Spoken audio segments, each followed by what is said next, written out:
بسم اللہ الرحمن الرحیم۔ سورہ فیل اور اس کا ترجمہ۔ میں اللہ کی پناہ مانگتی ہوں شیطان مردود سے۔ اللہ کے نام سے شروع جو بڑا مہربان ہمیشہ رحم فرمانے والا ہے۔ کیا آپ صلی اللہ علیہ وآلہ وسلم نے نہیں دیکھا کہ آپ صلی اللہ علیہ وآلہ وسلم کے رب نے ہاتھی والوں کے ساتھ کیا کیا؟ کیا اس اللہ نے ان کی چال کو نہیں کر دیا بیکار؟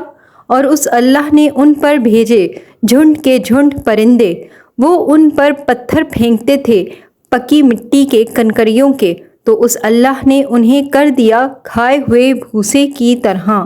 شان نزول اور تعارف۔ قرآن حکیم کی بعض صورتیں اور بعض آیات خاص وجوہات اور حالات میں نازل ہوئی ہیں۔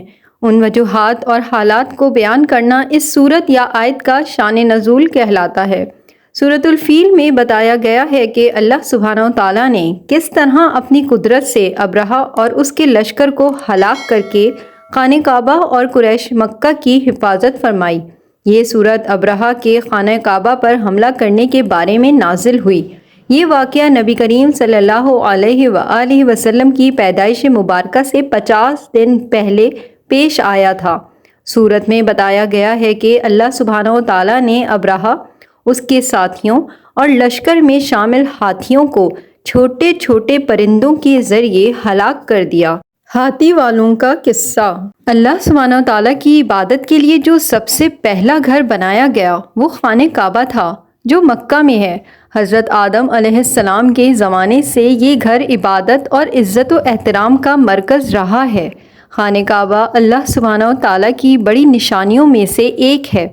آپ صلی اللہ علیہ وآلہ وسلم کی پیدائش والے سال حبشہ کے بادشاہ کی طرف سے یمن کے عیسائی گورنر ابرہہ اشرم نے صنعاء یمن میں ایک نہایت خوبصورت اور بڑا گرجا گھر بنایا۔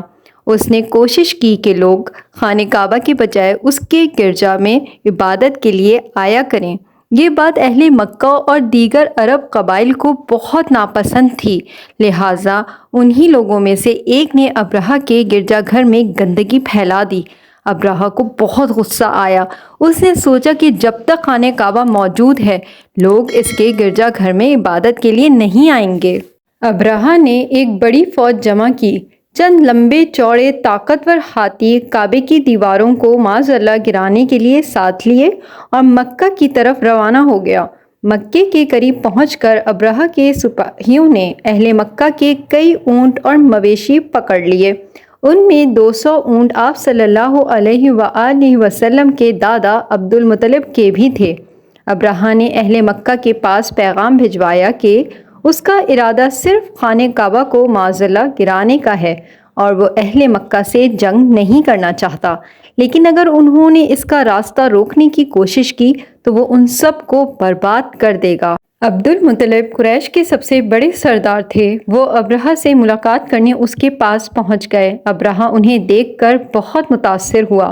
وہ اونچے قد کے نہایت خوبصورت اور باوقار شخصیت والے تھے۔ عبد المطلب نے ابرہہ سے کہا کہ جو اونٹ تم نے پکڑے ہیں ان میں سے 200 اونٹ میرے ہیں، چنانچہ وہ مجھے واپس کر دو۔ ابرہہ نے ان کی اس بات پر کہا کہ میں تو سمجھا تھا کہ آپ مجھ سے خانہ کعبہ کو نہ گرانے کی بات کریں گے، جبکہ آپ نے صرف اپنے اونٹوں کی بات کر کے مجھے مایوس کیا۔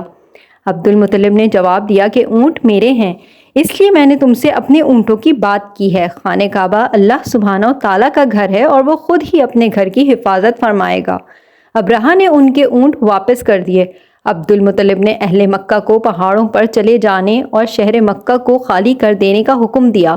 وہ خود خانہ کعبہ کے دروازے کا کنڈا پکڑ کر اللہ سبحانہ و تعالیٰ سے دعا کرنے لگے کہ اے اللہ اپنے گھر کی حفاظت فرما، ابرہہ اور اس کے لشکر سے اپنی عزت والے گھر کو بچا لے۔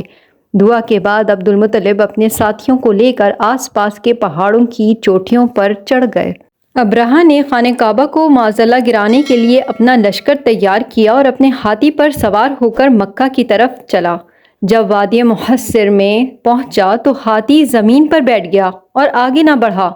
ہاتھی کو اٹھانے کی بہت کوششیں کی گئیں مگر وہ آگے نہ بڑھتا، مگر جب مکہ کے علاوہ کسی اور سمت اس کا رخ موڑا جاتا تو تیزی سے بھاگنا شروع کر دیتا۔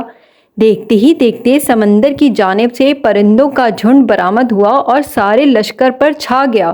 یہ چھوٹے چھوٹے پرندے تھے جنہوں نے اپنی چونچوں اور پنجوں میں کنکریاں اٹھا رکھی تھیں۔ ان پرندوں نے یہ کنکریاں ابرہہ کے لشکر پر پھینکنا شروع کر دیں۔ جس کسی کو بھی کنکری لگتی وہ پگھل جاتا، اس کا گوشت جھڑ جاتا اور بالآخر مر جاتا۔ پورے لشکر میں بھگدڑ مچ گئی اور تمام لوگ ہلاک ہو گئے۔ خود ابرہہ کا بھی یہی انجام ہوا۔ ان لوگوں کے جسم کے اجزاء اس طرح بکھر گئے جیسے کھایا ہوا بھوسا ہو۔ اہل مکہ نے سارا منظر اپنی آنکھوں سے دیکھا۔ اللہ سبحانہ و تعالیٰ نے اس وقت بھی اپنے گھر کی حفاظت فرمائی اور آج بھی وہی اپنے گھر کی حفاظت فرمانے والا ہے۔ علم و عمل کی باتیں۔ اس سے معلوم ہوا کہ خانہ کعبہ ہمیشہ سے عبادت کا مرکز رہا ہے۔ ہمیں خانہ کعبہ کی عزت و احترام کرنا چاہیے کیونکہ یہ اللہ سبحانہ و تعالیٰ کی نشانیوں میں سے ہے۔ سب سے زیادہ قوت و طاقت اللہ سبحانہ و تعالیٰ کی ہے اور اللہ سبحانہ و تعالیٰ سب سے بڑا محافظ ہے۔ ہمیں سب سے بڑھ کر اللہ سبحانہ و تعالیٰ پر بھروسہ رکھنا چاہیے۔ ہمیں دشمن کی قوت و طاقت سے مرعوب نہیں ہونا چاہیے۔ اللہ سبحانہ و تعالیٰ اپنے گھر اور دین کی خود حفاظت کرنے والا ہے۔ اللہ سبحانہ و تعالیٰ اپنے دین کے دشمنوں کو کامیاب نہیں ہونے دیتا۔ اللہ سبحانہ و تعالیٰ کے دین کے خلاف سازشیں کرنے والوں کو اللہ سبحانہ و تعالیٰ کے عذاب سے ڈرنا چاہیے۔ برے لوگ اللہ سبحانہ و تعالیٰ کے عذاب سے نہیں بچ سکتے۔ نافرمانوں کے برے انجام سے ہمیں عبرت حاصل کرنی چاہیے۔